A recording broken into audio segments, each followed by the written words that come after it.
ভাইরা আমার, নিজের বাড়িতে কোরআন পড়েন। কোরআন শরীফ এত সুন্দর বিশ্বনবী সাল্লাল্লাহু আলাইহি সাল্লাম নিজে তেলাওয়াত করছেন। কারি সাহেব তেলাওয়াত করলেন, যদি এত ভালো লাগে তাহলে যার উপর নাজিল করা হয়েছে তিনি তেলাওয়াত করলে কেমন লাগবে? ঠিক কি না? কারি সাহেব যদি পড়তে এত ভালো লাগে, যার উপর নাজিল হয়েছে তিনি তেলাওয়াত করছেন, কত ভালো লাগবে। নবীজি নিজের বাড়িতে কোরআন শরীফ পড়েন। শোনার জন্য অন্য কেউ এলো না, শোনার জন্য সব থেকে বড় কাফের আবু জেহেল গভীর রাতে গুটি গুটি পায়ে এক কোনায় চুপি চুপি কোরআন শুনতে দাঁড়িয়ে রয়ে গেল। আবু জেহেল এসেছে, আবু সুফিয়ান জানে না। আবু সুফিয়ান এক কোনায় চলে এলো, আবু সুফিয়ান জানে না। উতবা এক কোনায় চলে এলো, উতবা এলো, আর এক কোনায় সাইবা এলো। চারজনে চার কোনায় কোরআন শরীফ শুনতে রইল। ভাইরা আমার, সকাল হয়ে যায় কিন্তু কোরআন শুনতে শুনতে এত মজা পেল, বসার সময় তারা পেল না। জোরে বলুন না সুবহানাল্লাহ। কোরআন শরীফ শুনছে বড় বড় কাফের। ভাইরা আমার, সকাল হয়ে যায়। আবু জেহেল মনে মনে করলো, গত রাতে আমি তো এখানকার নেতা, আমি আবু জেহেল, আমি কোরআন শোনার জন্য এসেছি। আমি মুহাম্মাদের বিরোধী, আমি কোরআন বিরোধী, আমি কোরআন শুনতে এলাম। যদি কেউ দেখতে পাই সর্বনাশ ঘটবে, বাবা পালাই। আবু জেহেল পালাতে শুরু করলো। আবু সুফিয়ান মনে মনে করে, আবু জেহেল আমাদের নেতা, যদি দেখতে পায় সর্বনাশ ঘটবে, বাবা পালাই। আবু সুফিয়ানও পালাতে শুরু করলো। অন্ধকারের ভিতর দিয়ে দুজনার মুখোমুখি ঠুল। অন্ধকারে ঠুল। তুমি কে? বলছে তুমি কে? বলে আমি আবু জেহেল। তুমি কে? বলে আমি আবু সুফিয়ান। উতবাও চলে এলো, সাইবাও চলে এলো। আবু জেহেল হাত লম্বা করলো, বুঝেছি তোরা কিসের জন্য এসেছিস, সব কোরআন শোনার জন্য এসেছিস। আবু জেহেল তওবা পড়াচ্ছি, এই তোরা তিনজন আমার হাতে হাত দি। তিনজন হাত দিল। আবু জেহেল তওবা পড়াচ্ছে, বল আজ জীবনে, এরা তিনজন বলছে আজ জীবনে মুহাম্মদ সাল্লাল্লাহু আলাইহি সাল্লামের কোরআন তেলাওয়াত শুনবো না। এরা তিনজন বলল কোরআন তেলাওয়াত শুনবো না, যে যার মতো চলে যা। তওবা তিল্লা করে দিয়ে আবু জেহেল বাড়ি চলে গেছে, আবু সুফিয়ান বাড়ি চলে গেছে, উতবা চলে গেছে, সাইবাও চলে গেছে। কোরআন আর শুনবো না। ভাইরা আমার, রাত পার হয়ে গেল, পুনরায় দিন চলে এলো। দিন আসার পরে পুনরায় যখন রাত এলো, আবু জেহেল মনে মনে করে, গত রাতে কোরআন শোনার মজা তো ভোলা যাবে না। এত সুন্দর কোরআন তেলাওয়াত আমার জীবনে আমি শুনি নাই। আমার হাতে হাত দিয়ে আবু সুফিয়ান তওবা পড়েছে, উতবা তওবা পড়েছে, সাইবা তওবা পড়েছে। ওরা তিনজন আর আসবে না। আমি আবু জেহেল আজ মজা করে বিশ্ব নবীর কোরআন তেলাওয়াত শুনবো। এটা জোরে বলুন না সুবহানাল্লাহ। আবু জেহেল এক কোণায় চলে এলো। আবু সুফিয়ান মনে মনে করে, গত রাতে আবু জেহেল তওবা পড়িয়েছে, আবু জেহেল তওবা পড়িয়েছে, তওবা পড়ানেওয়ালা ও বেটার আসবে না।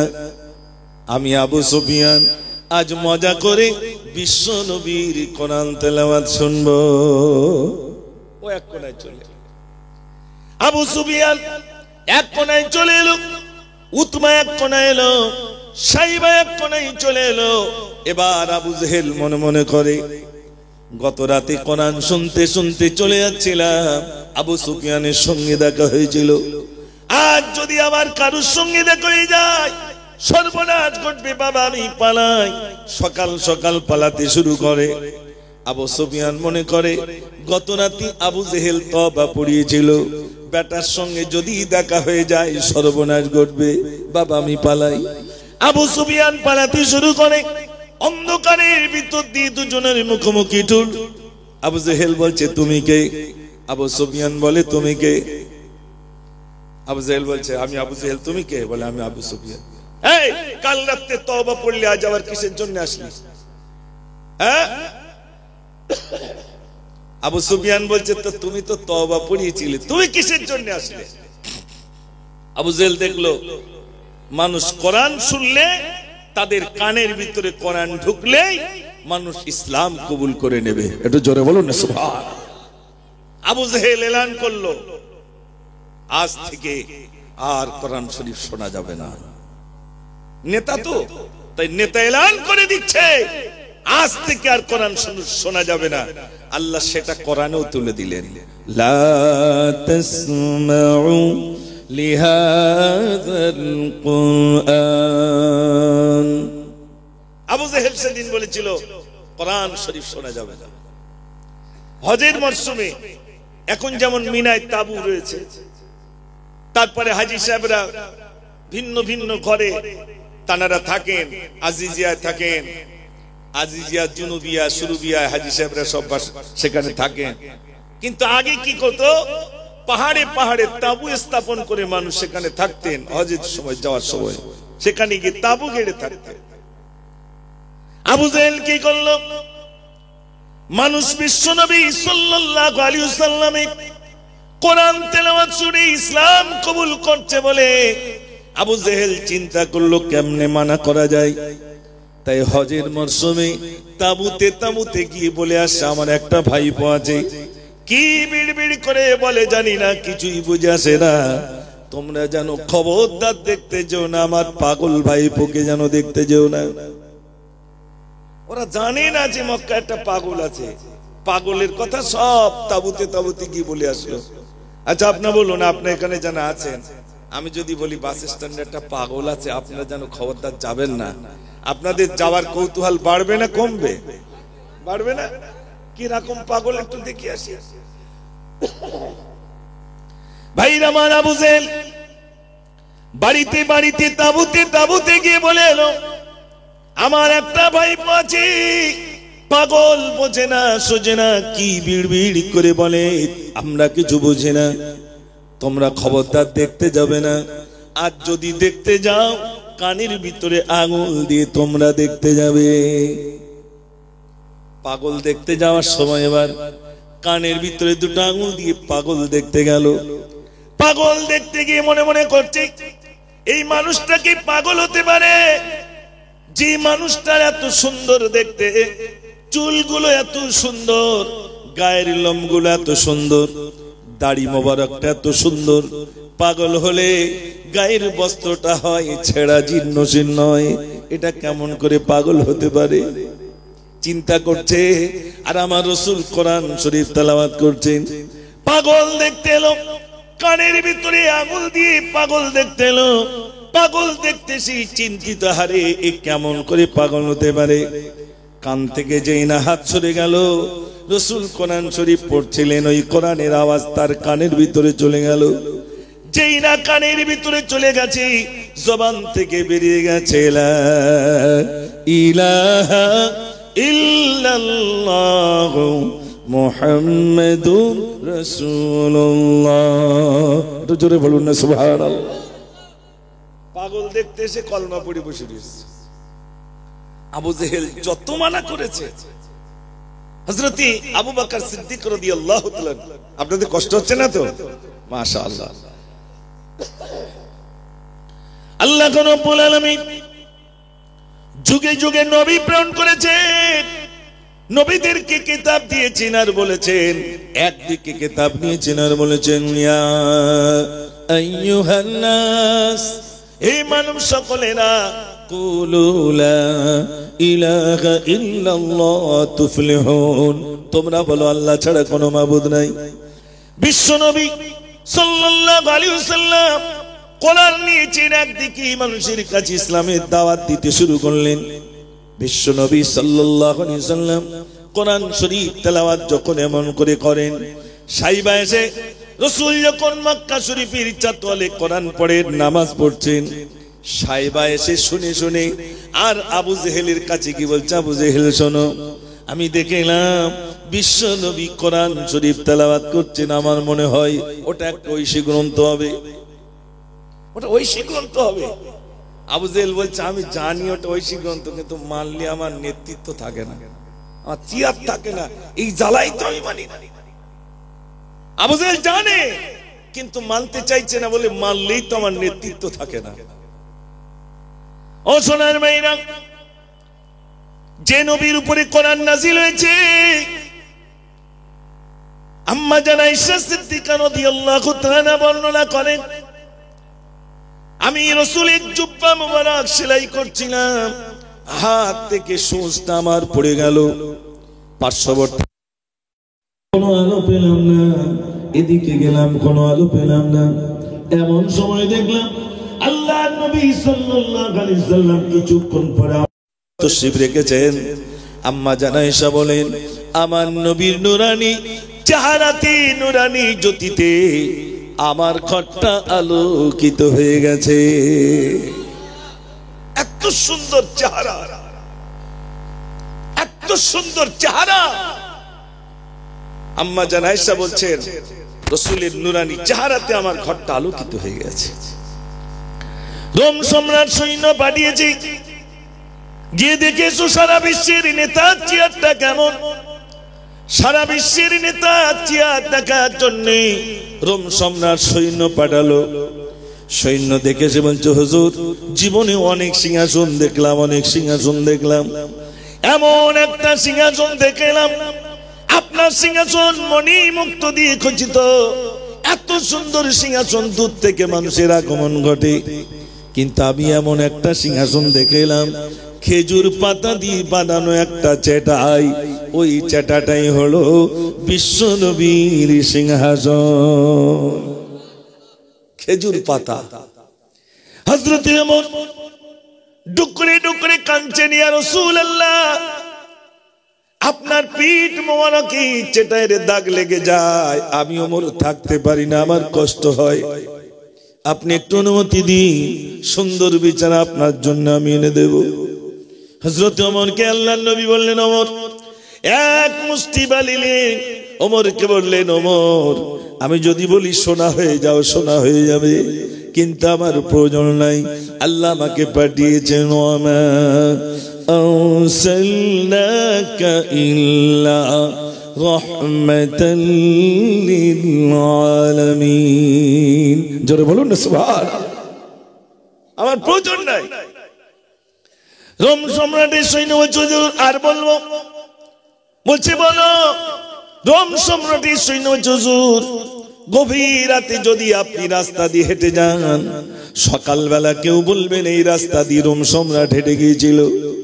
কিন্তু আমি দেখলাম দয়ার নবী যদি কোন রাস্তা দিয়ে হেঁটে যান গভীর রাতে, সকালবেলা যদি ওই রাস্তায় কোন মানুষের আগমন ঘটে, তিনি অনায়াসে বুঝবেন এই রাস্তা দিয়ে বিশ্ব নবীর আগমন ঘটেছে। এত খুশবু আমার রাসূলের গায়ে। একটু জোরে বলুন না সুবহানাল্লাহ। আবু জেহেলের কাছে সংবাদ গেছে, মুহাম্মদ সাল্লাল্লাহু আলাইহি ওয়াসাল্লাম যে রাস্তা দিয়ে যান সেই রাস্তায় খুশবু বার হয়। আবু জেহেল বলছে, বাদ দাও তো। মুহাম্মদ সাল্লাল্লাহু আলাইহি ওয়াসাল্লাম আতরের বোতল নিয়ে যায়, আতর ছড়াতে ছড়াতে যায়। নাউযুবিল্লাহ। এরকম থাকবে না ভাই? বিশ্বাস করুন ভাইরা আমার, 2008 সালে দমদমের মুখে একটি কিতাব তৈরি হয়েছিল, কিতাবটির নাম ছিল ফাজাইলে হজ। ওই কিতাবের 21 পৃষ্ঠার ভিতরে দেখলাম হাজী সাহেব হজে গেলেন, হজ পাক থেকে যখন হজের সব কাজ কমপ্লিট হয়ে গেল, মদিনায় চলে গেলেন। মদিনায় 10 দিন থাকতে হয়, 40 ওয়াক্ত নামাজ পড়তে হয়। ও সোনার ভাইরা, 8 দিন 50টা 40 ওয়াক্ত নামাজ পড়তে হবে। একদিন আসা একদিন চলে যাওয়া, এই জন্য 10 দিন মদিনায় থাকার জন্য বলা হয়েছে। ভিসাও আপনার তেমনি হবে। কিন্তু আমি কিতাবের ভিতরে দেখলাম, আর যে কথাটা বলার উদ্দেশ্য আপনাদের কাছে বললাম, ও সোনার ভাইরা শোনেন, মদিনাতুল মুনাওয়ারা হাজী সাহেব হজ সমাপ্ত করার পরে মদিনায় চলে গেলেন। মদিনায় গভীর রাতে শুয়ে রইলেন। গভীর রাতে শোয়ার পরে স্বপ্ন যোগে দেখছেন আল্লাহর নবী যেন বলছেন, মদিনা থেকে বেরিয়ে যাও, মদিনা থেকে বেরিয়ে যাও, এত টাকা খরচা করে আমি চলে এলাম, এমন স্বপ্ন কেন দেখলাম? ঘুম ভেঙে কাঁদতে শুরু করলো। আল্লাহর নবী আমাকে বলছেন মদিনা থেকে বেরিয়ে যাও, কি অন্যায় আমি করলাম, কি অন্যায় আমি করলাম, মদিনা থেকে বেরিয়ে যাও। একজন আলেমের দ্বারস্থ হয়েছেন, ও মাওলানা সাহেব আমি গভীর রাতে স্বপ্ন দেখলাম আল্লাহর নবী যেন বলছেন মদিনা থেকে বেরিয়ে যাও। বলছে তুমি কি কোনো অন্যায় করেছো? আমি কোনো অন্যায় করি নাই। ভালো করে মনে করে দেখো কোনো অন্যায় করেছো কি? বলছে একটা অন্যায়ের কথা আমার মনে পড়ে। কি অন্যায় করেছো? বলছে মদিনার বাজার থেকে একটা লেবু কিনেছিলাম, আর ওই লেবুটা কেনার পরে কটা ছাড়িয়ে দিয়ে যখন আমি খোলাটা ছাড়িয়ে দিয়ে একটা কগালে দিয়েছিলাম, আর বলে ফেলেছিলাম মদিনার লেবু টক। কেন বলেছো মদিনার লেবু টক? মদিনার লেবু কি টক বলতে আছে? মদিনার কাকরগুলো ধন্য, মদিনার পাহাড়গুলো ধন্য, মদিনার গাছগাছালিগুলো ধন্য, মদিনার মানুষগুলো ধন্য। মদিনায় আমার রাসূল শুয়ে রয়েছেন বলে মদিনার বালিগুলো পর্যন্ত ধন্য হয়ে গেছে। যে দেশে রাসূল শুয়ে রয়েছে সেই দেশের জিনিসকে খারাপ বলো না। এয়ারপোর্ট থেকে মানা করে দেওয়া হচ্ছে, খবরদার মদিনার কোনো জিনিসকে খারাপ বলো না। ও ভাই আমার, হাজী সাহেব অবাক হয়ে গেলেন, এবার আমি কি করব? মদিনার কোন জিনিসকে খারাপ বলতে নাই। ও সোনার ভাইরা, আজও পর্যন্ত হাজী সাহেবদের কাছে জিজ্ঞাসা করবেন, মদিনাতুল মুনাওয়ারা মসজিদে নববী শরীফে এক ইমামের পিছনে 10 লক্ষ মানুষ নামাজ আদায় করতে পারেন। 10 লক্ষ মানুষ এক ইমামের পিছনে নামাজ আদায় করবেন, কিন্তু আল্লাহ সাক্ষী একটা সূচ পড়লে সূচের আওয়াজ পাওয়া যায়, কিন্তু মানুষেরই কোনো শব্দ পাওয়া যায় না। কেননা মানুষ যদি সেখানে বেয়াদবি করে ফেলে, রাসূলের রওজার ধারে গিয়ে যদি বেয়াদবি করে, নবীজি বলেছেন আনতাহবাতা আমালুকুম, সমস্ত আমল তার বরবাদ হয়ে যাবে। স্বয়ং আল্লাহ বলছেন ভাইরা আমার, আনতাহবাতা আমালুকুম, সমস্ত আমল বরবাদ হয়ে যাবে। নবীর সঙ্গে যদি বেয়াদবি হয়ে যায় সব আমল বরবাদ হয়ে যাবে। এজন্যই দমদমের বুক থেকে হাজী সাহেবকে সাবধান করে দেওয়া হয়েছে, মদিনার কোন জিনিসকে খারাপ বলো না, মদিনার কোন জিনিসকে তোমরা খারাপ বলো না। ওই মদিনায় নবীজি শুয়ে রয়েছেন বলে মদিনার কাকরগুলো পর্যন্ত ধন্য হয়ে গেছে। ও সোনার ভাইরা, আমি ওই কিতাবের ভিতরে আরো দেখলাম, নবীজি যখন মক্কায় ছিলেন কোরআন নিয়ে মানুষের কাছে ইসলামের দাওয়াত দিচ্ছেন, মানুষের সহ্য হলো না, মানুষ কষ্ট দিচ্ছে, মানুষ মেরে দেওয়ার পরিকল্পনা করছে। আমার আপনার নবীকে কেমন করে মারলে শেষ করা যায় তারা পরিকল্পনা করতে শুরু করলো, এমনকি তারা গর্ত করতে শুরু করলো। এরপরে হলো না, নবীজির কল্লা কাটার জন্য তারা এলান করে দিল, কে নবীজির কল্লা কাটবে বলো? আপনারা জানেন বলুন? নবীর কল্লা কাটার জন্য, যে নবীর জন্য আসমান, যে নবীর জন্য জমিন, যে নবীর জন্য কুল কায়নাত, সেই নবীকে মারার জন্য ভাইরা আবার পরিকল্পনা করলো, দারুন নাদওয়ায় মিটিং করলো, মুহাম্মাদের কল্লাকে কাটবে বল। একজন খাপ থেকে নাঙ্গা তলোয়ার বার করে বলল, আমি মুহাম্মাদের কল্লা কাটবো। নামটা বলুন, কি নাম? ওমর। একবার তাকবীর দেন, নারে তাকবীর। আমি তো আপনাদের বাড়ির ছেলে, অসুবিধা হচ্ছে না তো? মাশাআল্লাহ, খুব ভালো লাগছে যে আপনারা আমার কথাগুলো ধৈর্য সহকারে শুনছেন। আমি বেশি সময় নেব না ইনশাআল্লাহ। তো ওমর, দারুন নাদওয়ায় মিটিং হয়েছে, মুহাম্মাদের কল্লা কাটতে পারলে 100 উট দেব। সঙ্গে সঙ্গে ওমর বলে, আমি চালাবো মুহাম্মদকে, আমি গিয়ে কতল করিব। প্রতিমধ্যে নঈম ভাইয়ের সাথে দেখা হয়, ঘরের কথা শুনে ওমর আগুন হয়। রাস্তা দিয়ে যাচ্ছেন, হযরত নঈমের সঙ্গে দেখা। হযরত নঈম বলছেন, ওমর কোথায় যাও? বলছে মুহাম্মাদের কল্লা কাটতে যাই। ছি ছি ছি ছি, এই ছাগল ছানা ধরতে পারবে? ওই আবার ধরতে পারবো না। ছাগল ছানা ধরতে গেলেন, ধরতে পারলেন না। তলোয়ার নিয়ে, চায় নঈম তুমি বুঝি ইসলাম কবুল করেছো? বলছে আমাকে শাসন করছো? তুমি বাড়িতে গিয়ে দেখো তোমার বোন ফতেমা আর তোমার দুলাভাই সাঈদ দুজনেই ইসলামের কলমা পড়ে মুসলমান হয়ে গেছে। জোরে বলুন না সুবহানাল্লাহ। ওমর এখন আমার রাসূলের কল্লা কাটতে যাচ্ছে না, এবার আমার বোন বোনাই কলমা পড়েছে, তার মানে তলোয়ার নিয়ে এবার বাড়ির দিকে যাচ্ছে। তলোয়ার নিয়ে ছুটে গিয়ে ফাতিমার ঘরে, তলোয়ার নিয়ে ছুটে গিয়ে ফাতিমার ঘরে, দেখে তারা দুজনে কোরআন পড়ে। জোরে বলুন না সুবহানাল্লাহ। গিয়ে দেখছি কোরআন শরীফ পড়ছে। ওমর গিয়ে বেদরক মেরে মেরে যায়, ওমর গিয়ে বেদরক মেরে মেরে যায়। বোন বলছে ভাই তুমি যতই মানো নবী ভুলি না। একটু জোরে বলুন না সুবহানাল্লাহ। ও ভাই মেরে মেরে শেষ করে দিল, ইসলামের কলমা ভুলছি না, ভুলবো না। আমি আসামে গিয়ে বলছিলাম যে সব যদি ডিটেনশন ক্যাম্পে ঢুকিয়ে দেয় তারপরে কি কলমা ছেড়ে দেবে? তো ডিটেনশন ক্যাম্পের কথা যেহেতু আসামে হয়েছে, তো তার সেখানকার মানুষ বলছে হুজুর জীবন চলে যাবে কিন্তু কলমা ছাড়বো না। একটু জোরে বলুন না সুবহানাল্লাহ। এটাই তো ঈমান। ওমর বোনকে পেটাই করছে, পেটাই করতে করতে বলছে বোন তুই কি পড়ছিলি বল। বোন বলছে ভাই আমি যা পড়ছিলাম আগে অজু করতে হবে, গোসল করতে হবে, তারপরে পড়তে হবে। অজু করলেন, গোসল করলেন। কোরআন শরীফ সে সময় কোনো কাগজে লেখা নেই, পাথরে লেখা। পাথরে লেখা। ওমর যে ওমর কল্লা কাটতে আসছিল সে ওমর কোরআনে কারিমের একটি আয়াত দেখে ওমর পাগল হয়ে গেলেন, আমার নবী কোথায়?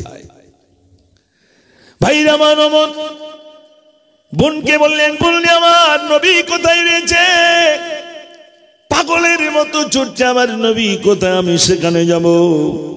আল্লাহর নবী দোয়া করেছিলেন আল্লাহ দুজনের একজনকে আল্লাহ তুমি কলমা নসিব করে দাও, আল্লাহ ইসলামের ভিতরে তুমি আনো।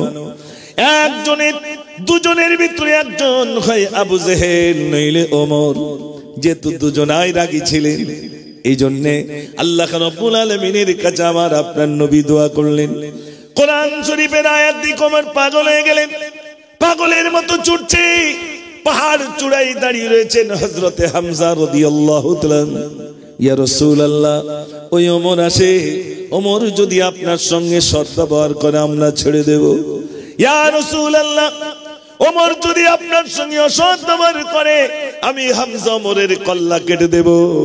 ইয়া রাসূলুল্লাহ আপনার সামনে আগে আসতে দেব না, আমরা আগে যাব, ওমরের তলোয়ারে আমি শহীদ হয়ে যাব।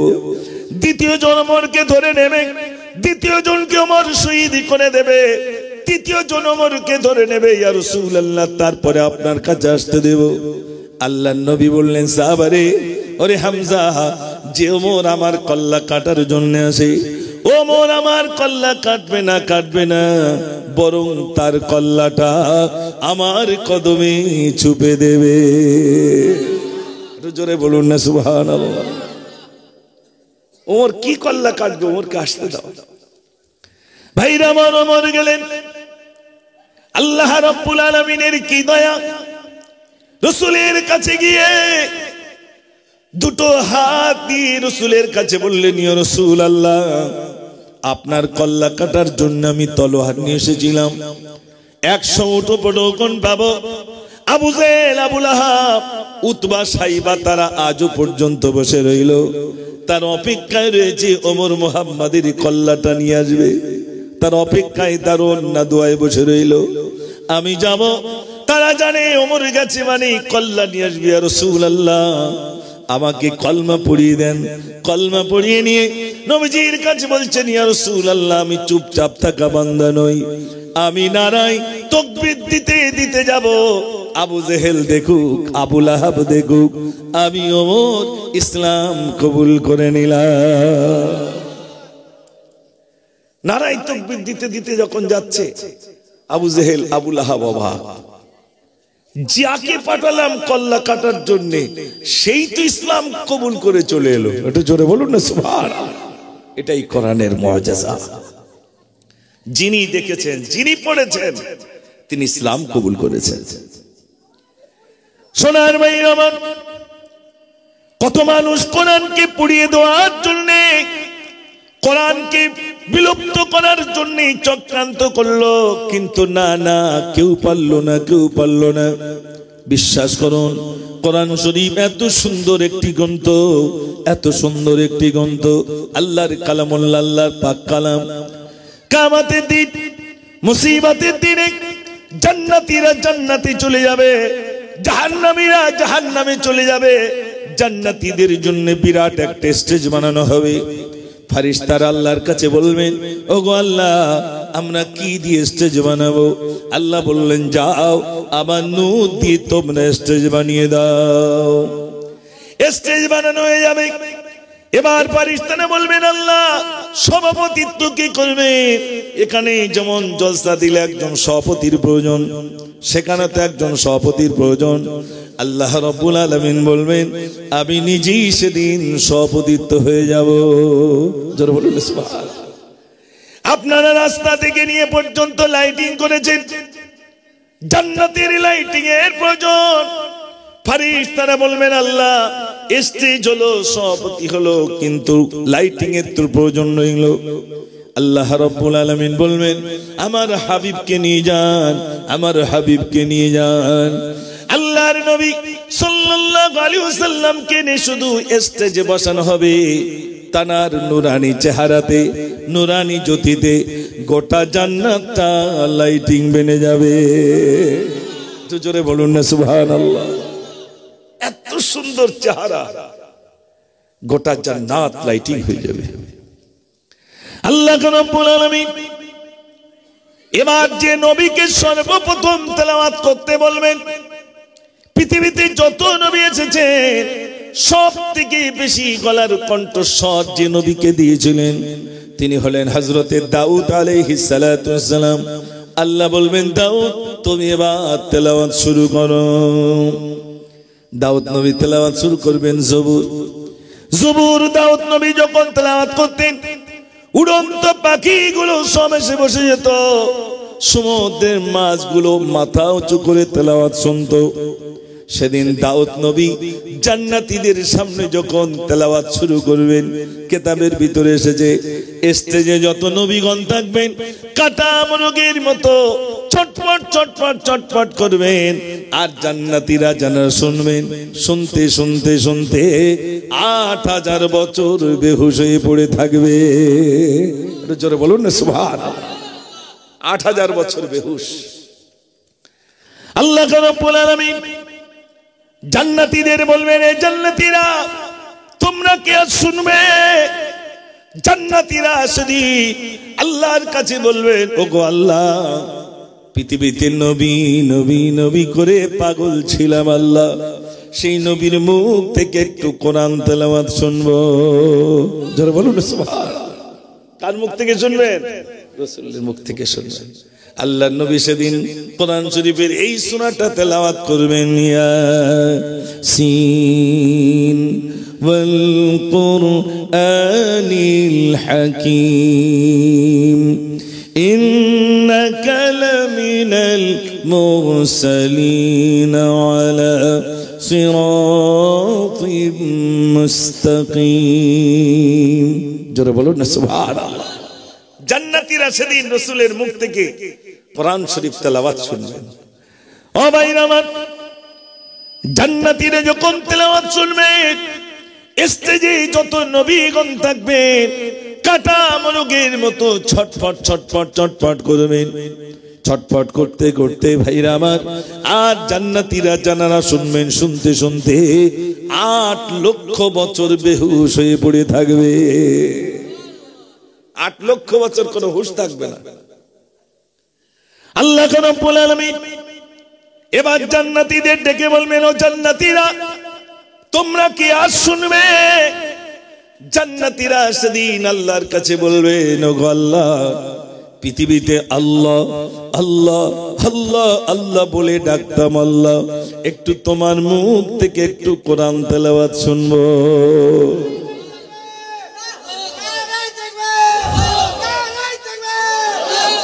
আল্লাহর মুখ থেকে কোরআন শোনা যাবে। আল্লাহ রাব্বুল আলামিন সেদিন কোরআন শরীফের এই সূরাটি তেলাওয়াত করবেন। আর-রহমানু আল্লামাল কুরআন খালাকাল ইনসানা আল্লামাহুল বায়ান আশ-শামসু ওয়াল কমারু বিহুসবান। কোরআন শরীফ আল্লাহ রাব্বুল আলামিন যখন জান্নাতীদের সামনে পড়বেন, ও ভাইরা আমার, জান্নাতীরা 1 বছর নয়, 2 বছর নয়, 1 লক্ষ নয়, 2 লক্ষ নয়, 8 কোটি বছর বেহুশ হয়ে পড়ে থাকবার পরে আল্লাহ আবার তুলবেন। ও জান্নাতীরা, বলো বলো তোমরা কি আর শুনবে? বলো।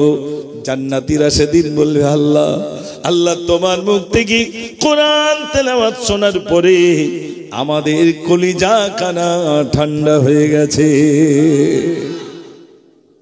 কোরআন শরীফ ভাইরা আমার, এই জন্যই আমরা যখন কলমা পড়েছি আমানতু বিল্লাহি, আমি ঈমান আনলাম আল্লাহর উপরে, ওয়া মালাইকাতিহি ফেরেশতাদের উপরে, ওয়া কুতুবিহি কিতাবের উপরে, ওয়া রাসূলিহি রাসূলের উপরে, ওয়াল ইয়াউমিল আখিরি আখিরাতের উপরে আমরা কলমা পড়েছিলাম। আমানতু বিল্লাহি, ঈমান আনলাম আল্লাহর উপরে, ওয়া মালাইকাতিহি ফেরেশতাদের উপরে, ওয়া কুতুবিহি কিতাবের উপরে। কোন কিতাব? ওই আসমানি কিতাবের উপরে আপনি ঈমান আনলাম। 104 খানা কিতাব, তার উপরে ঈমান আনতে হবে। ভাইরা আমার, সব কিতাব মানসুখ হয়ে গেছে। সাহাবায়ে কেরাম আজমাইনগণ কেউ তৌরাত পড়েন, কেউ ইনজিল পড়েন, কেউ জবুর পড়েন। আল্লাহর নবী বলেন, ওরে আমার সাহাবারে, আর তৌরাত পড়তে হবে না, ইনজিল পড়তে হবে না, জবুর পড়তে হবে না।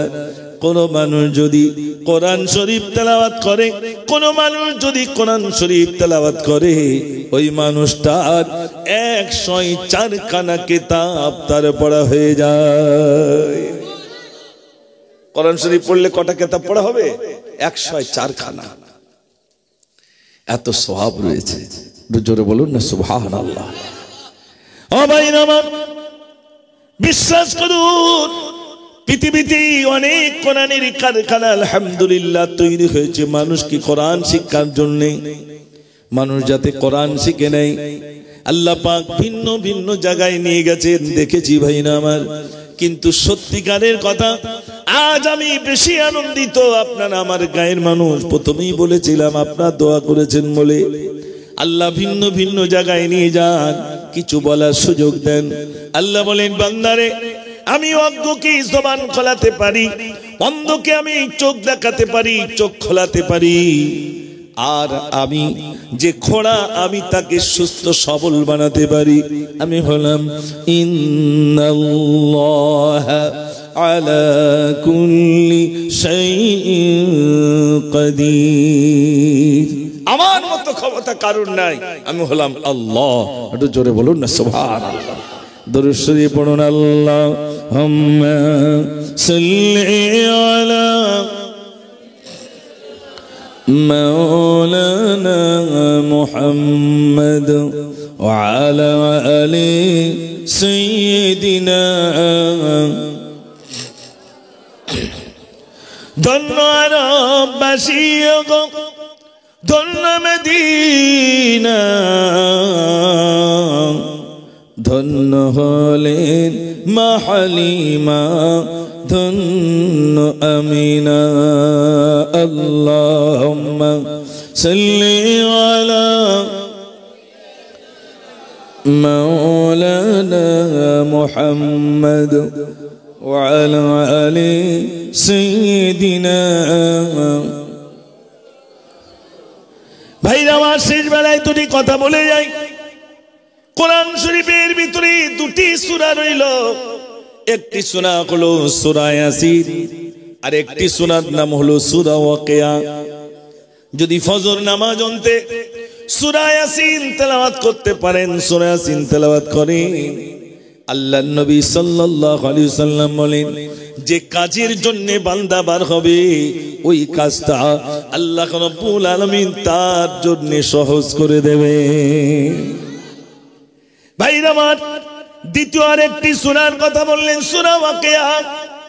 আল্লাহর নবী বলেছেন, যদি কারোর বাড়িতে রুজির অভাব হয়, সঠিকভাবে রুজি পায় না, অর্থ পায় না, খেতে পায় না, আল্লাহর নবী বলেছেন যদি এমনই হয়, এশার নামাজ অন্তে যদি এই সূরাটি তেলাওয়াত করে, ইযা ওয়াকাআতিল ওয়াকিআ লাইসা লিওয়াকাআতিহা কাযিবা, এই সূরাটি যদি কোনো মানুষ তেলাওয়াত করে, আল্লাহর নবী বলেন জীবনে কোনোদিন তার রুজিতে অভাব হবে না। একটু জোরে বলুন না সুবহানাল্লাহ। যত মাদ্রাসা আছে সব মাদ্রাসায় ফজর নামাজ অন্তে সূরা ইয়াসিন আর এশার নামাজ অন্তে সূরা ওয়াকিয়া। আমাদের তো মাঝে মাঝে আমাদের কাকারা জিজ্ঞেস করে এই চলে কি করে। আল্লাহ রাসূল তো বলেছেন সূরা ওয়াকিয়া তেলাওয়াত করলে তার রুজিতে অভাব হবে না। মাদ্রাসায় বসে রয়েছি, আপনাদের পাড়া থেকে একজন ছাগল নিয়ে গেল, হুজুর এই ছাগল এনেছি। আমি কি ভেবেছিলাম নাকি পাড়া থেকে ছাগল যাবে? ছাগল চলে গেছে। প্রত্যেক দিন এমন কোন দিন বাকি নাই, প্রত্যেক দিন সূরা ইয়াসিন ফজর নামাজ অন্তে আর সূরা ওয়াকিয়া এশার নামাজ অন্তে। এই যত কবরবাসী রয়েছেন সবার জন্য দোয়া খায়ের। আমি না থাকতে পারলেও শিক্ষকরা রয়েছেন আর ছোট ছোট বাচ্চারা আপনাদের জন্য, সকলের জন্য দোয়া খায়ের করে। আল্লাহ কেন বরকত দেবে না ভাই?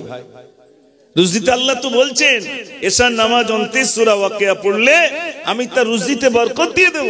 একটু জোরে বলুন না সুবহানাল্লাহ। এগুলো পড়বেন ভাই। ভাই আমার বিশ্বাস করুন, আমি এতক্ষণ আপনাদের কাছে কোরআনের কথা বললাম। কোরআন শরীফ এত সুন্দর গ্রন্থ, এত সুন্দর গ্রন্থ। সাহাবায়ে কেরাম আজমাইনগণ আল্লাহর নবীর কাছে বলছেন, ইয়া রাসূলুল্লাহ, আল্লাহর সঙ্গে কথা বলতে গেলে কোন পন্থায় কথা বলা যায়? আমাদের এখানে যারা আছি, যদি মমতা ব্যানার্জির ফোন নাম্বার আমাদের কাছে থাকে, সকাল সন্ধ্যা যদি কথা বলি, ওই মানুষটার আর খুঁজে পাওয়া যাবে না। বলবে জানিস আমার চিনিস, প্রতিদিন আমি মুখ্যমন্ত্রীর সঙ্গে কথা বলি। পাওয়ার বাড়বে না কমবে? আর যদি প্রধানমন্ত্রীর কাছে প্রতিদিন কথা বলে, ফোনে কথা বলে, তাহলে তার তো সে জমিনে আর পা দেবে না, বরং উড়ে বেড়াবে। আমি প্রতিদিন প্রধানমন্ত্রীর সঙ্গে কথা বলি। বিশ্বাস করুন সোনার ভাইরা, আল্লাহর নবীর কাছে সাহাবারা প্রশ্ন করলেন, ইয়া রাসূলুল্লাহ, আল্লাহর সঙ্গে কথা বলতে গেলে কোন পন্থায় কথা বলা যায়? আল্লাহর নবী বললেন, যদি কোনো মানুষ কোরআন শরীফ তেলাওয়াত করে, কোরআন পড়ে, ওই মানুষটার সঙ্গে স্বয়ং মহান রব্বুল আলামিনের কথা হয়ে যায়। একটু জোরে বলুন না সুবহানাল্লাহ। আল্লাহর সঙ্গে কথা বলতে গেলে কোরআন পড়বেন। ভাইরা আমার, নামাজ পড়ছেন, নামাজে দাঁড়িয়ে গেলেন, আপনি যখন বলছেন আলহামদুলিল্লাহি রাব্বিল আলামিন, কার সঙ্গে কথা বলছেন? আল্লাহর সঙ্গে কথা বলছেন। যত বেশি নামাজ পড়বেন, যতক্ষণ ধরে নামাজ পড়ছেন আপনি আল্লাহর সঙ্গে কথা বলছেন। যেহেতু আপনি নামাজে কোরআন শরীফ পড়ছেন বলে নামাজের ভিতরে আল্লাহর সঙ্গে বান্দা কথা বলে। সাহাবারা প্রশ্ন করলেন, ইয়া রাসূলুল্লাহ, আল্লাহর সঙ্গে আর বান্দার কতটা নিকটবর্তী হয়ে যায়? বান্দা কখন আল্লাহর নিকটবর্তী হয়ে যায়? আল্লাহর নবী সাল্লাল্লাহু আলাইহি সাল্লাম বললেন, বান্দা যখন সিজদা দেয়, সিজদা দেওয়ার সময় যখন বলে সুবহানা রাব্বিয়াল আ'লা, সুবহানা রাব্বিয়াল আ'লা, বান্দা তখন সামনে কোনো দেয়াল থাকে না, কোনো পর্দা থাকে না, সরাসরি ওই বান্দাটা আল্লাহর নিকটবর্তী চলে যায়। আল্লাহর নিকটবর্তী বান্দা চলে যায়। ভাই আমার, এজন্য আল্লাহ রাব্বুল আলামিন পাক কালামুল্লাহ শরীফের ভিতরে বলেন, ইয়া আইয়ুহাল্লাযীনা আমানু তাকুল্লাহা হাক্কা তুকাতিহি ওয়া লা তামুতুন্না ইল্লা وأنتم مسلمون আল্লাহ রাব্বুল আলামিন কোরআন পাকের ভিতরে বলেছেন, ইয়া আমার বান্দারা তোমরা আমাকে বেশি বেশি করে ভয় করো, বিশ্বাসীগণ তোমরা আমাকে ভয় করো, ভয় করার মতো ভয় করো, আর অতক্ষণ পর্যন্ত মৃত্যুবরণ করো না, যতক্ষণ পর্যন্ত প্রকৃত মুসলমান না হতে পারবে ততক্ষণ পর্যন্ত মৃত্যুবরণ করো না। আমার ভাইরা, আমি আপনাদের কাছে অনুরোধ করব, বিশ্বাস করুন আল্লাহর একজন বান্দা কোরআন শরীফ জানে না, কিছুই জানে না, রাস্তা দিয়ে চলেছে, মদ খায়, জুয়া খেলে, টিকিট কালে, নোংরা কাজ করেছে, কিন্তু যখন রাস্তা দিয়ে চলেছে চোখে দেখে কোরআনের একটা পৃষ্ঠা পড়ে রইল, এক টুকরা কোরআনের পৃষ্ঠা, একটা টুকরা কোরআনের আয়াত রাস্তায় পড়ে রইল, তাড়াতাড়ি করে যদিও মদ খেয়েছে কিন্তু কোরআনের আয়াতে কারিমা বুকে তুলে চুবা দিয়েছি, আর এত মহব্বত করেছে, মহব্বত করে বাড়িতে গিয়ে চালের জায়গায় সুন্দর করে রেখে দিয়েছে।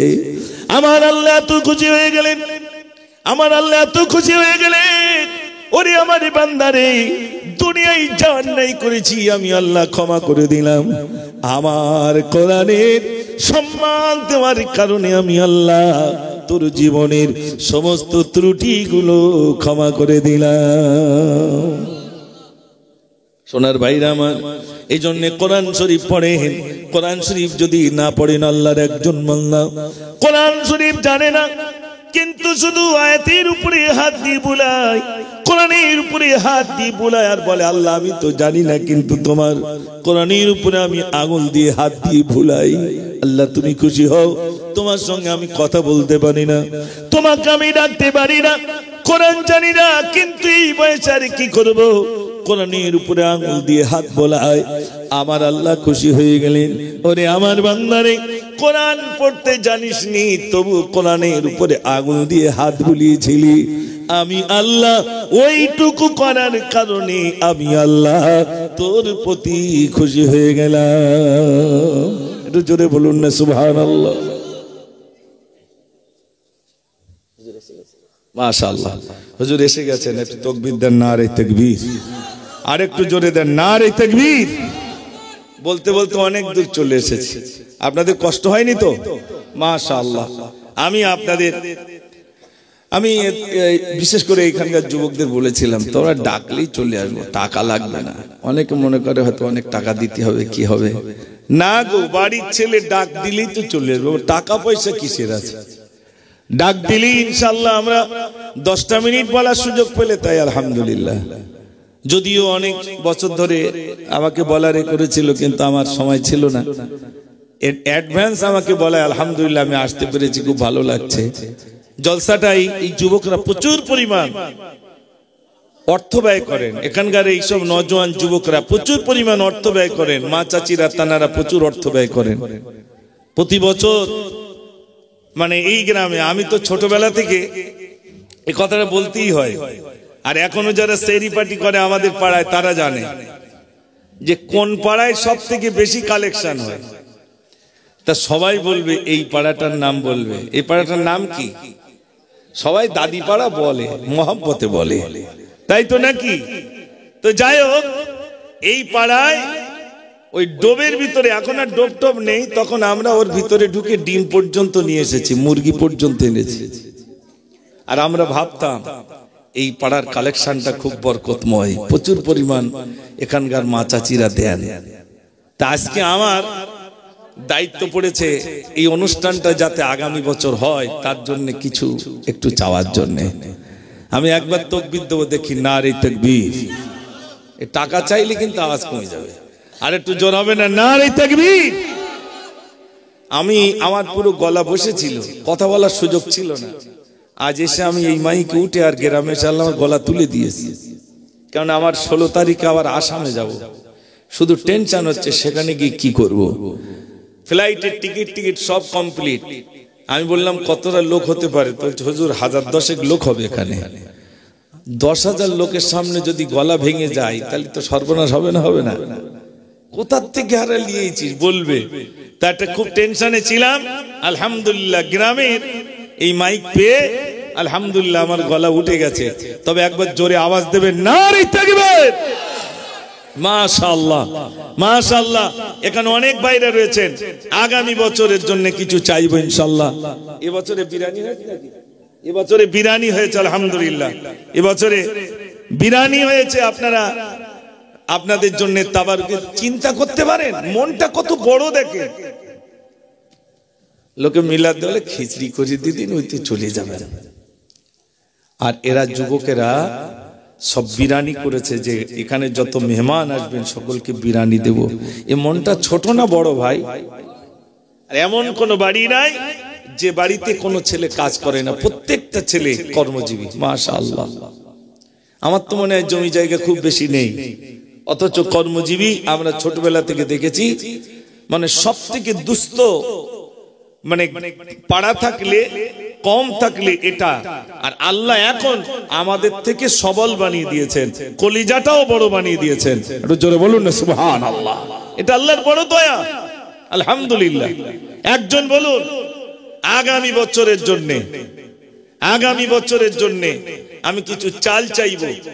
এবারে আগামী বছর বিরিয়ানি হবে নাকি? ইনশাআল্লাহ। কহাড়ি হয়েছে 12 হাঁড়ি বিরিয়ানি। তাহলে আজ একটা বিরিয়ানির গজল বলবো ইনশাআল্লাহ যদি সময় পায়। আর আপনারা তো আমার এলাকার শুধু যুবকরা বলে, একটা শুধু গ্রামে এসে একটা গজল বলে না, সারা জায়গায় বলে আর বাড়ির ধারে বলে না। আজ বলবো ইনশাআল্লাহ। দেখি আরো একবার তাকবীর দেন, নারে তাকবীর। একটা হাঁড়ির চাল, একটা হাঁড়িতে মনে হয় 12 কেজি বিরিয়ানির চাল যায়। 12 কেজি একটা হাঁড়িতে বিরিয়ানির 12 কেজি চাল লাগে। আমি 12টা লোক চাই 12টা হাঁড়ির জন্য। একজন কেউ আছেন যে আমি একটা হাঁড়ির জন্য 12 কেজি বিরিয়ানির চাল দেব ইনশাআল্লাহ? আল্লাহ আপনাকে ভালো রাখবেন, সুখে রাখবেন। কোন হিম্মতওয়ালা আছেন একটু বলুন। আর আমার যদি মাশাআল্লাহ, ওই পিছনে হাত তুলেছে, নাম বল, একজন নিচে নামো, নিয়ে বলে দেব কি নাম?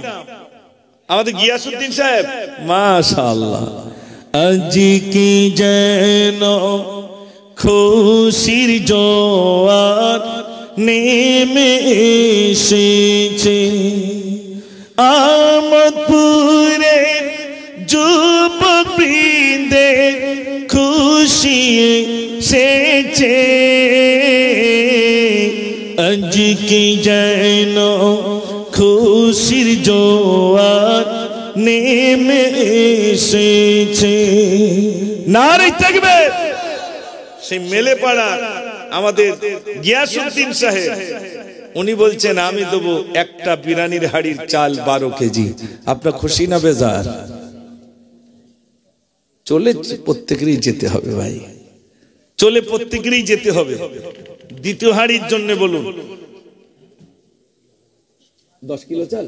আচ্ছা 10 কিলো চাল, আচ্ছা 10 কেজি দেবেন, 12 না 10 কেজি দেবেন। আর একজন বলেন বিরিয়ানির চাল 10 কেজি ইনশাআল্লাহ আমি দেব। কোন আল্লাহর বান্দা আছেন? প্রচুর লোক কিন্তু কালেকশন নেই, অল্প মানুষ প্রচুর দেয়, এটা আমার বিশ্বাস। বলেন কে আছেন? আমি এতক্ষণ কোরআনের কথা শোনালাম, 10 কেজি চাল বিরিয়ানির চাল কে আছেন? দেন। আল্লাহ আপনাকে ভালো রাখবেন, সুখে রাখবেন, সুস্থ রাখবেন। মাশাআল্লাহ। বিনা নামে দেখেন, আল্লাহ তুমি দানকে কবুল করো, মনের আশা পুরো করো। আল্লাহ আমি গায়ের ছেলে তোমার বান্দাদের কাছে চাইলাম, আল্লাহ তোমার বান্দা কি দেবেন? আল্লাহ কত দূরে দূরে তুমি চাওয়ার সুযোগ দিয়েছো, নিজের গ্রামে চাইলাম, আল্লাহ তোমার বান্দার দান কি কবুল করো। দ্বিতীয় জন বলছে আমি 10 কেজি চাল দেব। একটু জোরে তাকবীর দেন, নারে তাকবীর। আর একটু জোরে দেন, নারে তাকবীর। মাশাআল্লাহ। আর গ্রামে যেসব মা চাচিরা আছে, 1 মাসের ভান্ডারের টাকা দিতে হবে। ভান্ডারের টাকা বুঝতে পেরেছেন তো? 1 মাসের ভান্ডারের টাকা ইনশাআল্লাহ। মায়েরা যারা শুনছেন আপনার তৈরি হন, খাতা যাবে। 1 মাসের ভান্ডারের টাকা দেন, 11 মাসের টাকা নেন আর 1 মাসের টাকা দেন। আর একজন বলুন 3 নম্বরে যে আমি একটা হাঁড়ি 10 কেজি চাল দেব ইনশাআল্লাহ। কোন ব্যক্তি বলুন? তাড়াতাড়ি করে বলুন। জাল ফেললেই বড় মাছ পড়ে না, এটা আমার জানা আছে। আবার ঘা পড়ে গেলি মাছ আবার সব পালার দিকে চলে যায়। আমি সব এলাকার লোক জানে মুজাফফর পালা তোলা লোক, বেড জাল আনালো, তারপরে যদি না হয় পুকুর ছেঁচে ফেলি ভাই, তবে কিছু লে আমি বাড়ি যাই, এটা সবাই জানে। সারা এলাকায় কম বেশি সবাই জানে যে চাইলে নেবে ইনশাআল্লাহ, এটা আমার বিশ্বাস। একটু বলুন কে আছেন?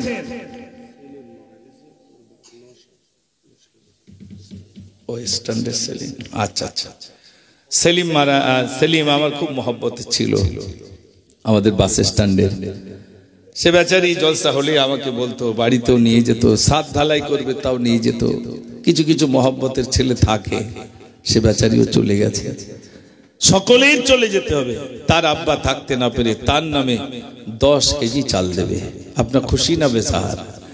আল্লাহ তুমি দান কি কবুল করো, আল্লাহ মনের আশা পুরা করো। ও রব্বুল আলামিন, আল্লাহ সব সেলিমের তুমি পৌঁছে দাও। আল্লাহ তার স্মৃতিগুলো মনে পড়ে, তার আব্বা থাকতে না পেরে সন্তানের জন্য দান করে। আল্লাহ তুমি খুশি হয়ে যাও, আল্লাহ তুমি রাজি হয়ে যাও। তোমার বান্দার দান আল্লাহ তুমি কবুল করে নাও। সবাই বলো না আমিন। নারে তাকবীর। আর তোমাদের যুব কমিটি কোন ডাকো, সব যুব কমিটি যারা আছে, কমিটির ছেলেরা কারা, সামনের দিকে এসো তাড়াতাড়ি, সব যুবকরা এসো। হ্যাঁ একটু বলেন, 4 নম্বরে বলেন 10 কেজি চাল আল্লাহর রাস্তে বলেন, আল্লাহ ভালো রাখবেন, সুখে রাখবেন। কে আছেন বলুন যে ইনশাআল্লাহ আমি 10 কেজি চাল দেব। বলুন তাড়াতাড়ি করে বলুন।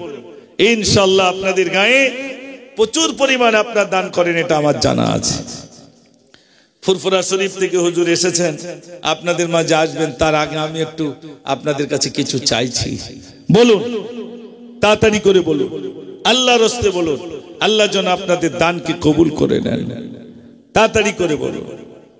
এখন রব্বুল আলামিন আল্লাহ তোমার বান্দার দান কবুল করো, মনের আশা পুরা করো। আল্লাহ তোমার বান্দাদের দানগুলো আল্লাহ তুমি কবুল করে নাও। কাল কিয়ামতের দিনে আল্লাহ নাজাতের জরিয়া বানিয়ে দিও। সবাই বলুন আমিন। নারে তাকবীর। আচ্ছা আচ্ছা, মাশাআল্লাহ। স্ত্রীর শরীর খারাপ, দুহাড়ি। আল্লাহু আকবার। কি নাম? রুহুল আমিন সাহেব। রুহুল আমিন সাহেব স্ত্রীর শরীর খারাপ, দোয়া চেয়েছেন আপনাদের কাছে। সে বলছে আমি 2 হাঁড়ির বিরিয়ানির চাল দিয়ে দেব। একটু তাকবীর দেন না, নারে তাকবীর। কটা হলো তাহলে? 6টা হয়ে গেছে না? 6টা হয়ে গেছে, মাশাআল্লাহ। তাই তো নাকি? দেখো 5টা হয়েছে কেন, এই দুটো ধরে 5টা হাঁড়ি হয়ে গেছে। কটা হাঁড়ি বললে? আর 7টা হাঁড়ি। ওরে সর্বনাশ, এখনো 7টা হাঁড়ি। এত হাঁড়ি কোথা থেকে জোগাড় করেছো? বাড়ি তুমি লোকজন ডেকে এলেছো, ইনশাআল্লাহ হয়ে যাবে। একটু তাকবীর দেন, নারে তাকবীর। আর একটা হাঁড়ি বলেন, 6 নম্বর হাঁড়ি, যে আমি 10 কেজি চাল দেবো ইনশাআল্লাহ। আজ হাঁড়িতে হাঁড়িতে গজল হবে ইনশাআল্লাহ, না দিলে একটাও হবে না। কই যুবক?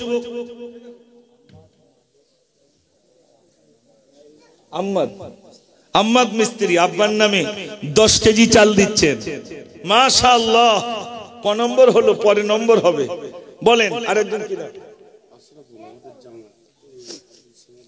জামাই আশরাফুল। দেখেন জামাইরা এসেছেন, যারা জামাই বাবু, তানারা দিচ্ছেন 10 কেজি চাল। নবী নবী নবী নবী, ও আরশের মালিক আল্লাহ, আমি যাব মদিনা, কবুল করো খোদা আমার মনের বাসনা, কবুল করো খোদা আমার মনের বাসনা, কবুল করো না খোদা, কবুল করো না, কবুল করো না খোদা, কবুল করো না, কবুল করো খোদা আমার মনের বাসনা ও আরশের মালিক আল্লাহ আমি যাব মদিনা কবুল করো খোদা আমার মনের বাসনা নারে তাকবীর এখানকার জামাই বাবু নাম কি আশরাফুল একটাই জামাই এসেছে নাকি পাড়ায় আরো তো জামাই এসেছে তার জামাইগুলো কই ওমর সব দুলাভাইকে ডেকে লিস মাশাআল্লাহ একটা জামাই পাওয়া গেছে আরো জামাইরা আছে আরো জামাই আছে 10 কেজি চাল বলেন একটা হাড়ির জন্য 10 কেজি চাল আল্লাহর রাস্তে বলে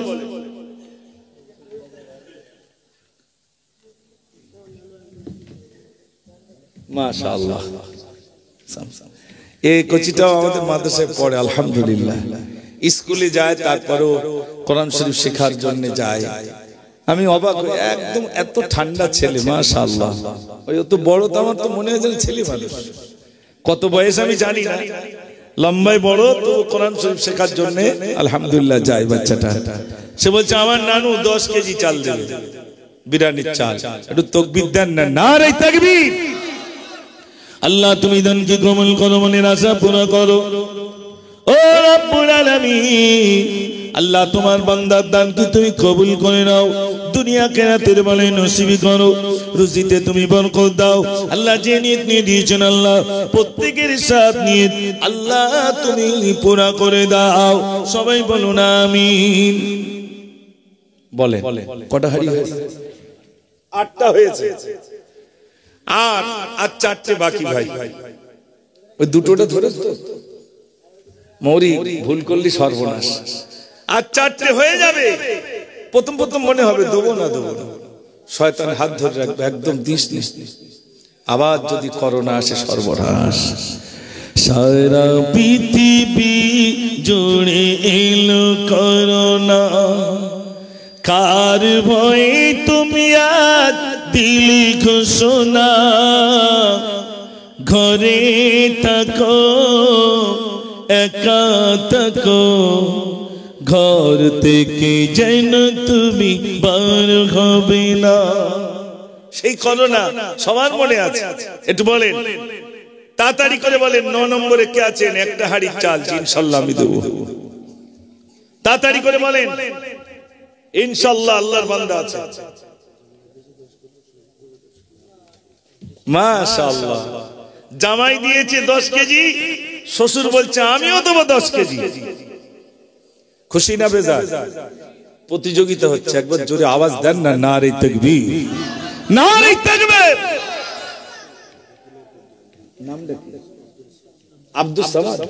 আব্দুস সামাদ সাহেব ওনার জামাই দিয়েছেন 10 কেজি আবার আব্দুস সামাদ সাহেব উনি বলছেন আমি দেবো 10 কেজি আল্লাহ তুমি কবুল করো মনের আশা পুরা করো আল্লাহ তোমার বান্দার দান আল্লাহ তুমি কবুল করে নাও ও রব্বুল আলামিন আমি গায়ের ছেলে কিন্তু তোমার বান্দারা আমার কাছে দেয় আল্লাহ আমি গুনাহগার আমি সিয়াকার আমি বদকার ও রব্বুল আলামিন তবুও তো আমার কাছে তারা দান করে আল্লাহ তুমি খুশি হয়ে যাও আল্লাহ তুমি রাজি হয়ে যাও তোমার বান্দার দানগুলো আল্লাহ তুমি কবুল করে নাও সবাই বলুন আমিন নারে তাকবীর বলেন তাড়াতাড়ি করে বলেন 412 বস্তা নেব এই 12 হাড়ি ছেলের নামে মাশাআল্লাহ আমাদের ইমান আলী সাহেব আল্লাহ ওনার দুটো ছেলেকে হাফেজে কোরআন বানিয়েছেন ছেলের নামে আর একটা বড় ছেলে আজ আমাদের মনে রয়েছে যে ছেলেটি ভাইরা আমার পীর যে অ্যাক্সিডেন্ট হয়ে ইন্তেকাল করেছিল ছেলের নামে বাপ থাকতে না পেরে বলছে আমি 10 কেজি চাল দেব আল্লাহ তুমি খুশি হয়ে যাও আল্লাহ তুমি রাজি হয়ে যাও ও রব্বুল আলামিন তোমার বান্দার দানগুলো আল্লাহ তুমি কবুল করে নাও সবাই বলুন আমিন নারে তাকবীর বলে কি না আশওয়ালি আচ্ছা আশওয়ালি সাহেবের মেয়ে মাসুমা খাতুন তাই তো মাসুমা খাতুন মাসুমা বিবি সে থাকতে না পেরে সে বলছে আমি 10 কেজি চাল নেব। ও আল্লাহ তুমি খুশি হয়ে যাও, আল্লাহ তুমি রাজি হয়ে যাও। আল্লাহ মাসুমা যে উদ্দেশ্যে দান করেছে আল্লাহ তুমি পুরা করো। আল্লাহ তার শারীরিক সুস্থতা দান করো, আল্লাহ তার সংসারে তুমি শান্তি দিও। আল্লাহ যদি সন্তান দিয়ে থাকো দিনদার পরেজগার তুমি বানিয়ে দিও। সবাই বলুন আমিন। নারে তাকবীর। কিছু কিছু জায়গা আছে ছুরি ধার দিতে দিতে ছুরি শেষ হয়ে যায়, শুধু বাঁটটা থাকে, দিতে চায় না। আর এখানে দেখেন চাইছি 10 কেজি করে চাল, আলহামদুলিল্লাহ। আমাদের আনসার মা ইন্তেকাল করেছেন, তানার কলিজার টুকরা সন্তান থাকতে না পেরে 500 টাকা দেবে। আল্লাহ বাপের নামে দান করে, আল্লাহ তুমি খুশি হয়ে যাও, আল্লাহ তুমি রাজি হয়ে যাও। ও সোনার ভাইরা, মায়ের নামে দান করুন, আব্বার নামে দান করুন, আল্লাহ জানো আপনাদের দান কবুল করে নেন। সবাই বলুন আমিন। নারে তাকবীর। বলেন তাড়াতাড়ি বলেন, কটা হাড়ি হলো? 11টা হলো। 12 নম্বর হাড়িটা হয়ে যাবে ইনশাআল্লাহ। কই ওমর ফারুক আছে নাকি? এরা কিচ্ছু বলে না কেন? আমার নিচে নামতে হবে নাকি? গোপনে 500 টাকা একটা নতুন গজল। 500 টাকায় গজল হয় কাজী?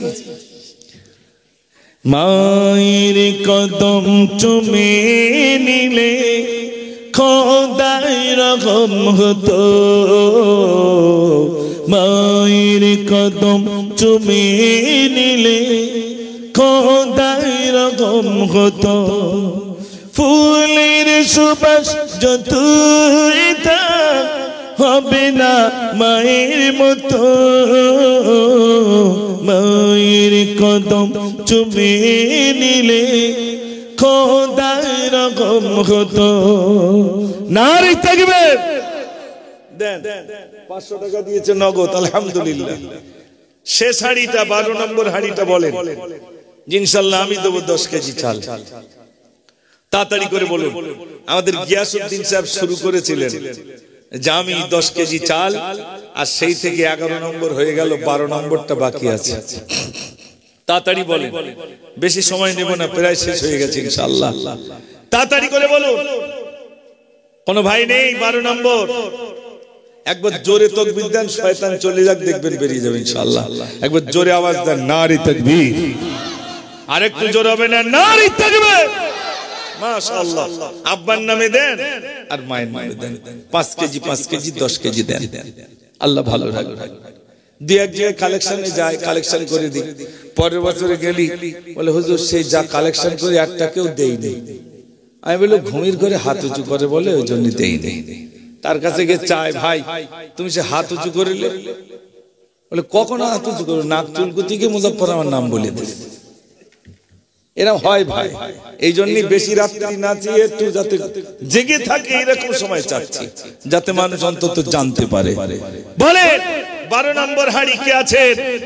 যে আমি ইনশাআল্লাহ 10 কেজি বিরিয়ানির চাল দেব। একটু জোরে আওয়াজ দেন দেখি সবাই, নারে তাকবীর। মাশাআল্লাহ। ওই কই তুমি মেয়েদের কাছে পাঠাও লোক, তারা শুধু বলতে আমরা টাকা দেবো, তা আসে কই আমার কাছে? মাশাআল্লাহ। একজন গোপনে দিচ্ছেন 10 কেজি চাল। আল্লাহ তুমি দানকে কবুল করো। আল্লাহ তোমার বান্দা গোপনে 10 কেজি চাল দেয়, আল্লাহ তার অন্যায়কে তুমি গোপন রেখে দিও। ও রব্বুল আলামিন, তোমার বান্দা গোপনে দান করে, আল্লাহ তোমার বান্দার গোপন দান তুমি কবুল করো। আল্লাহ কাল কিয়ামতের দিনে আল্লাহ নাজাতের জরিয়া তুমি বানিয়ে দিও। সবাই বলুন আমিন। নারে তাকবীর। বলেন তাড়াতাড়ি করে বলেন। হয়ে গেছে ইনশাআল্লাহ, 12 হাড়ি হয়ে গেছে। এবার আলু লাগবে বস্তা দুই, 1 বস্তা আলু দেন। কি দিচ্ছেন? জনাব আসগার সাহেব উনি বলছেন আমি 1 বস্তা আলু দেব। সময় লাগবে না ইনশাআল্লাহ এখানে। আর একবার জোরে আওয়াজ দেন, নারে তাকবীর। জনাব আসগার আলী সাহেব জোরে বলুন জিন্দাবাদ। এক বস্তা আলু দেবেন, জোরে বলুন মারহাবা, নারে তাকবীর। আর এক বস্তা আলু বলেন, দুই বস্তা আলুতে শেষ ইনশাআল্লাহ বলেন। আর ওমর সব তোমরা রেডি হও গরুর গোশের জন্য, গরু একটা যদি হয়ে যায় ইনশাআল্লাহ বলেন, তাড়াতাড়ি করে বলেন। কোন ভাই আছেন যে ইনশাআল্লাহ আমি এক বস্তা আলু দেব? কোন ভাই আছেন? একটু হিম্মত নিয়ে বলেন যে ইনশাআল্লাহ আমি দেব এক বস্তা আলু। কোন ভাই আছেন? তাড়াতাড়ি করে বলুন, হিম্মত নিয়ে বলুন।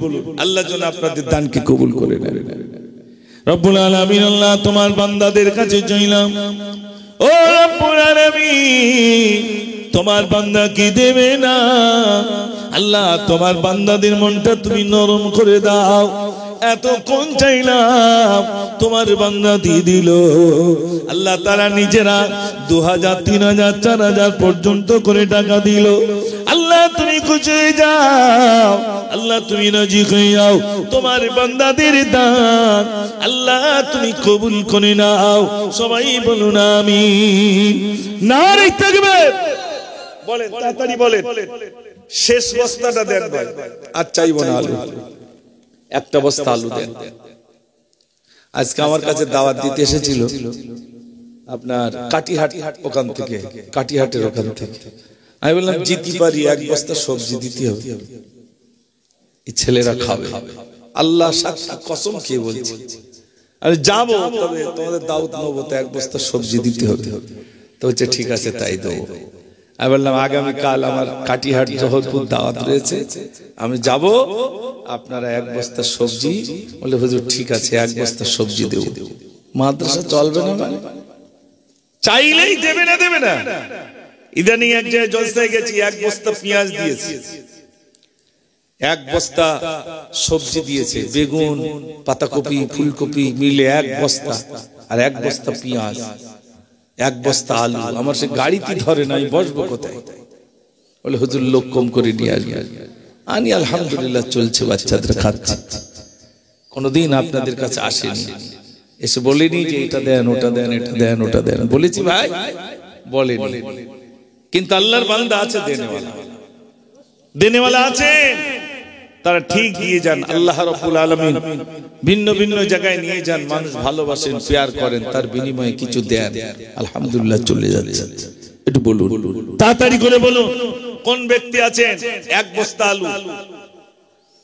হিম্মত নিয়ে বলুন, তাড়াতাড়ি করে বলুন। হয়ে গেছে ভাই, এখনো এত সময় লাগালে কি করে কি হবে? এখনো আমার গোশ নিতে হবে, সবে চাল হলো আর এই আলুটা, এখন তেল টেল সব বাকি, তারপরে সেই কি মশলা টসলা সব বাকি রয়েছে। কখন হবে ভাই? মন খারাপ করে বসে রয়েছেন না হুজুরির হাতে দেবেন বলে বসে রয়েছেন? একটু হবে না? শেষ বস্তাটা, শেষ বস্তা একটা বস্তা দেন, আপনার জন্য দোয়া করব ইনশাআল্লাহ। নিয়ত করেছি রোজার পরে একটু উমরায় যাব, যদি যাই, আপনার আল্লাহ যদি নিয়ে যায়, আপনাদের জন্য দোয়া করব কাবা ধরে ইনশাআল্লাহ। দোয়া করব, বিশ্বাস করুন যে আল্লাহ আমার গায়ের মানুষদেরকে আল্লাহ তুমি কাবার মেহমান বানিয়ে দিয়ে দোয়া করব ইনশাআল্লাহ। ওগো রব্বুল আলামিন, আল্লাহ তুমি দানকে কবুল করো, মনের আশা পুরো করো। ও রব্বুল আলামিন, আল্লাহ তোমার বান্দাদের কাছে চাইলাম, তোমার বান্দা কি দেবে না? আল্লাহ মনটা নরম করে দাও, দান করবার মতো আল্লাহ তুমি সুযোগ করে দাও। ও সোনার ভাইরা, চাল দিয়ে দিলেন, আলু দিয়েছেন এক বস্তা, আর একটা বস্তা আলু কি হবে না? আমি আপনাদের কাছে আর আলু চাইব না বাবা। শেষ বেলায় কে আছেন, আব্বার নামে দেন, মায়ের নামে দেন, আল্লাহ জানো আপনাদের দান কবুল করে নেন। সবাই বলুন আমিন, নারে তাকবীর। দেন, শেষ বস্তাটা দিয়ে দেন। এখন বস্তা কত করে গো? 600, 650 মতো এরকম দাম ভাই। হবে না? একজন হবে না ভাই? মাশাআল্লাহ। কোন দিক দিয়ে বলি, বেদ দিক দিয়ে বলবো না এমনি ভাইয়ের দিক দিয়ে বলবো? দুদিক দিয়ে। মাশাআল্লাহ। আমার ভাই উনি বলছেন আমি দেবো এক বস্তা আলু। একটু তাকবীর দেন, নারে তাকবীর। এগুলো রয়ে যাবে ভাই, বসিরহাট লিখেছেন মানুষ ইন্তেকাল করলে সঙ্গে সঙ্গে কিছু দান খয়রাত করে দেওয়া, কিছু সঙ্গে সঙ্গে দান করে দেওয়া। কেন? কবরস্থ করার পরে ওই দানটা আমার ঢাল হয়ে যাবে। একটু জোরে বলুন না সুবহানাল্লাহ। আমরা কিন্তু এগুলো স্মরণ করি না। হুজুর আল্লামা লিখেছেন, কিতাব পড়বেন, হুজুর আল্লামার কিতাবগুলো পড়বেন। আমার হুজুর আল্লামা যত কিতাব লিখেছেন সব কিতাব আমি কিনেছি, সব কিতাব কিনেছি, কিনে আমি রেখে দিয়েছি। মাঝে মাঝে ওই কিতাবগুলো পড়ি, মাসলা মাসাইলগুলো পড়ি। তো হুজুর আল্লামা লিখেছেন মানুষ যখন ইন্তেকাল হয়ে যায় সঙ্গে সঙ্গে তোমরা কিছু দান খয়রাত করো ওই মানুষের নামে। কিছু দান করলে কি হয়, ওই দানটাই ওই মানুষের জন্য ঢাল স্বরূপ হয়ে যায়। দেখেন এই যে কবরের উপরে খেজুর পাতা দেয় তো নাকি, খেজুরের পাতা দেওয়ার তো একটা গুণ আছে না? না আচ্ছা, রাসূল যাচ্ছেন দেখছেন একটা কবরের ভিতরে আযাব হচ্ছে। আল্লাহর নবী বললেন সাহাবারে যাও ওই খেজুর গাছের ডালটা নিয়ে এসো। খেজুর গাছের ডাল আনলেন, নবী নিজ হাতে রোপণ করে দিলেন। সাহাবারা বললেন ইয়া রাসূলুল্লাহ খেজুর গাছের ডাল কবরের উপরে দিলেন কেন? আল্লাহর নবী বললেন আমি দেখতে পাচ্ছি কবরের ভিতরে আযাব হচ্ছে, কবরের ভিতরে আযাবের ভিতরে গ্রেফতার হইল, তাদের কষ্ট দেখে আমি নবী সহ্য করতে পারি নাই, এই জন্য খেজুরের পাতা দিলাম। ওই পাতাগুলো আল্লাহ আল্লাহ আল্লাহ জিকির করবে আর ওই সওয়াবগুলো তার বকশিশ হয়ে যাবে। জোরে বলুন না সুবহানাল্লাহ। ও ভাইরা আমার, খেজুর পাতা দিয়ে যদি ওই খেজুর পাতাগুলো যদি আল্লাহ আল্লাহ জিকির করে মানুষের রুহে পৌঁছে যায়, তাহলে সন্তান যদি দান করে ওই দান পিতা মাতা রুহে পৌঁছাবে না? পৌঁছাবে না? পৌঁছাবে। খেজুরের পাতা, বাপ চলে গেল, মা চলে গেল, মায়ের নামে দান করুন, আব্বার নামে দান করুন, আল্লাহ যেন আপনাদের দানকে কবুল করে নেন। বিশ্বাস করুন, চাইতে আমার কষ্ট হচ্ছে, কেমন করে চাইবো? চাল চাইলাম, আলু চাইলাম, দুটো পেয়ে গেলাম, কিন্তু গরুর গোশত কতটা লেগেছে? 1 কুইন্টাল 60 কেজি। কারা দিয়েছে? সব আপনারাই দিয়েছেন। 1 কুইন্টাল 60 কেজি। বাবা মাশাআল্লাহ। একটু তাকবীর জোরে দেন, নারে তাকবীর। মাশাআল্লাহ। বলেন আমি কত কেজি করে চাইবো? সময়ও তো নেই বেশি, হুজুর তো বসে রয়েছে, 11টা তো বেজে গেছে, কি করব? ও ভাই আমি বেশি চাইবো না, 60 কেজিটা অন্তত হোক। ওমর তোমার সব কোথায় রয়েছে? সব মিস্ত্রি, দোকানদার, তোমরা যারা আছো একটু সামনের দিকে এসো। বেশি না, 10 কেজি করে দাও। 10 কেজি। আমি আসামে গেছি, গরুর গোশত জিজ্ঞেস করিস কত ভাই? হুজুর 650 টাকা কেজি। আর ত্রিপুরায় 500 টাকা কেজি। আমার বলছে আপনাদের এখন কত? আমি বললাম আলহামদুলিল্লাহ আমাদের ওখানে 150 কি 200 এইরকম চলছে আলহামদুলিল্লাহ। চিন্তা করতে পারেন 650 টাকা কেজি গরুর গোশত আসামে। আর ত্রিপুরাতে এটাও চুরি করে খেতে হয়, ত্রিপুরায় 500 টাকা কেজি। প্রকাশ্যে নিষেধ, চুরি করে খেতে হয়। আর আমরা অযাচিত ভাবে পাচ্ছি আলহামদুলিল্লাহ, ঠিক কি না ভাই?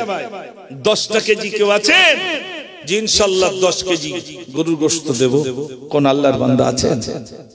বলতে পারবেন ইনশাআল্লাহ আমার মায়ের নামে কি আমার আব্বার নামে সবরে সানির জন্য আমি 10 কেজি গোশত দেব? কই যুবকরা, একজন যুবক দেখি, একজন যুবক দিয়ে শুরু হোক। যেখানে যারা যুবকরা আছো, যুবকরা চলে এসো। এই কমিটি যে সমস্ত যুবকরা, সেই সমস্ত যুবকদের কাছে অনুরোধ করছি সব সামনে আসতে হবে। ও যুবক ভাই শুনবি সবাই, এই কাফন চোরির ঘটনা। আমি ছেড়ে দেবো তাড়াতাড়ি। কই যুবকরা তাড়াতাড়ি চলে এসো, 10 কেজি অন্তত একজন শুরু করো, ইনশাআল্লাহ আমি 10 কেজি গরু গোশত দেব। 10 কেজি গোশত একটা যুবক দিলেই ইনশাআল্লাহ আমি শুরু করব। কোন যুবক আছে একটু তাড়াতাড়ি করে বলুন যে আমি 10 কেজি গরুর গোশত দেব ইনশাআল্লাহ। আর আজকে সব যুবকরা কোথায় গেল? আমাদের কমিটি সব যুবকরা সব কোথায় গেছে বলে দেখি, সব রান্না বান্নার ওখানে। আসলে বিশাল ব্যাপার তো ওখানে।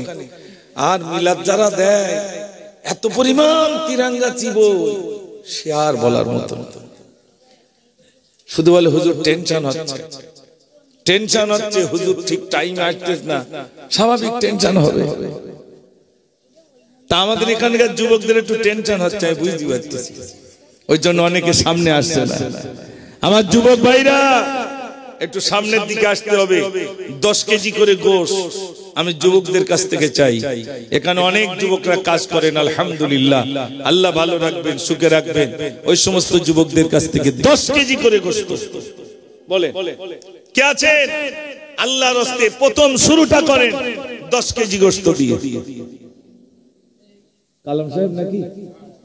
মাশাআল্লাহ, আমাদের কালাম সাহেব, ওনার দুলাভার বাড়ি, আলহামদুলিল্লাহ জলসায় গেলে দুলাভার বাড়িতে যেতে হয়, খুব মহব্বত করেন, আলহামদুলিল্লাহ। তো সেই কালাম সাহেব উনি বলছেন আমি দেবো 10 কেজি গোশত। একটু জোরে তাকবীর দেন, নারে তাকবীর। এরকম আসতে দিলি শয়তান হাত ধরে রাখবে ভাই, হবে তবে একটু সময় লাগবে আর কি।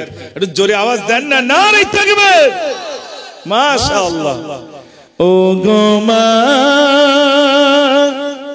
তুমি বলে দাও আমার পিতাজি কোথায়। ও গো মা তুমি বলে দাও আমার পিতাজি কোথায়। আজ ভোরের পাখিরা ফিরে এসেছে, আকাশের তারাগুলো জ্বলে উঠেছে। জননী ও গো জননী পিতা ডাকে না আমায়। ও গো মা তুমি বলে দাও আমার পিতাজি কোথায়। নারে তাকবীর। কালাম সাহেব দিয়েছেন 10 কেজি গোশত, আর একজন দেন ভাই 10 কেজি গোশত। তাড়াতাড়ি করে বলুন যে ইনশাআল্লাহ আমি 10 কেজি গোশত দেব। কই আজকে সব যুবকরা সব বিরানির জায়গায় কি হাত তুলবে? আল্লাহ, একজন হবে না? হুজুরে নিয়ে আসেন, আস্তে আস্তে হুজুরে নিয়ে আসেন, আমি ছেড়ে দেবো। আমি অনেকক্ষণ আপনাদের কাছে আলোচনা রেখেছি, শেষ বেলায় একটু তাড়াতাড়ি করে বলুন। আমার পরে ফুরফুরা শরীফ থেকে আগত পীরজাদা হুজুর, তিনি ভাইজান, তিনি আসবেন, আপনাদের কাছে আলোচনা রাখবেন। আমি আপনাদের গায়ের ছেলে, একটু বলুন, তাড়াতাড়ি করে বলুন। অন্তত 10 কেজি হয়েছে আমাদের কালাম সাহেব দিয়ে 10 কেজি। আর চেনা যাচ্ছে না, শীতের সময় তো সব মাফলার মাথায়, চাদর মাথায়, লোক চেনা যাচ্ছে না। বলো